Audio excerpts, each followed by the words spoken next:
give everything. This is Black Widow, aka Natasha Romanoff, the formerly brainwashed Russian super spy turned Avenger in the Marvel Cinematic Universe. Because of Natasha's dark backstory and origin in the comic books, she was often a supporting character and not the star. But thanks to Scarlett Johansson's portrayal of the character over the past 10 years, Black Widow is finally ready to strike on her own. Created in 1964 by Stan Lee, Don Rico, and Don Heck, Black Widow first appeared as a Russian spy antagonist in Tales of Suspense issue number 52 featuring Iron Man. But this gorgeous new menace actually looked a lot different from the Black Widow we're all familiar with. She looked like a sassy dame ready for a night out on the town. Slowly but surely, her look evolved into something more appropriate for combat and sleuthing after Amazing Spider-Man issue number 86 in 1970. Some fans actually theorized that the inspiration for this design came from another Avenger, Emma Peel of the British Avengers TV series. Natasha defected to the US thanks to a short-lived romance with Hawkeye and would go on to work with the US government, S.H.I.E.L.D., and the Avengers. She teamed up with them on and off throughout the following decades, as well as other heroes like Daredevil and Spider-Man. I got rid of my ledger. I'd like to wipe it out.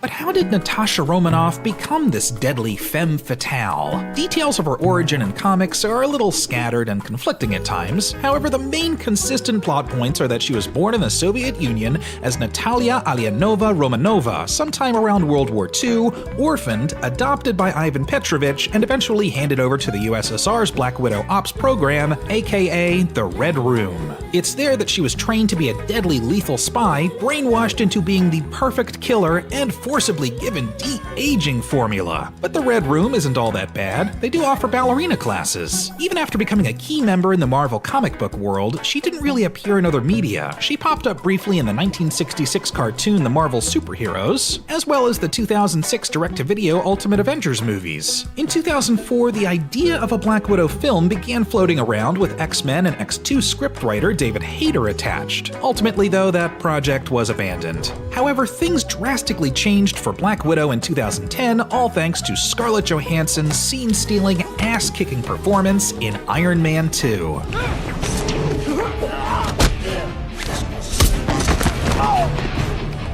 She would go on to leg scissor, shock, and borderline cripple an untold amount of bad guys in a combined 8 films. She basically became the MVP of the MCU, teaming up with Captain America, Iron Man, Hawkeye, even the Hulk. She would go on to help save the world and the universe without the assistance of superhuman strength, cutting-edge technology, or godlike powers. She was just damn good at her job. Scarlett Johansson's versatility allowed her to portray Black Widow as someone who could take charge in any dangerous situation, as well as show vulnerability as a character haunted by her past. This family.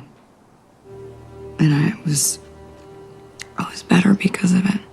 And now, finally, Black Widow is front and center in her own movie. Taking place between the events of Captain America Civil War and Avengers Infinity War, audiences will get the chance to explore Natasha's backstory as she teams up with Red Guardian and another Black Widow, Yelena Belova, to go head-to-head with Taskmaster and the horrors of the Red Room. Beyond that, the future of Black Widow is cloaked in mystery for the time being because, spoiler alert, she did die in Avengers Endgame. But regardless of her past or her future, the Avengers and all of the MCU wouldn't be the same without her.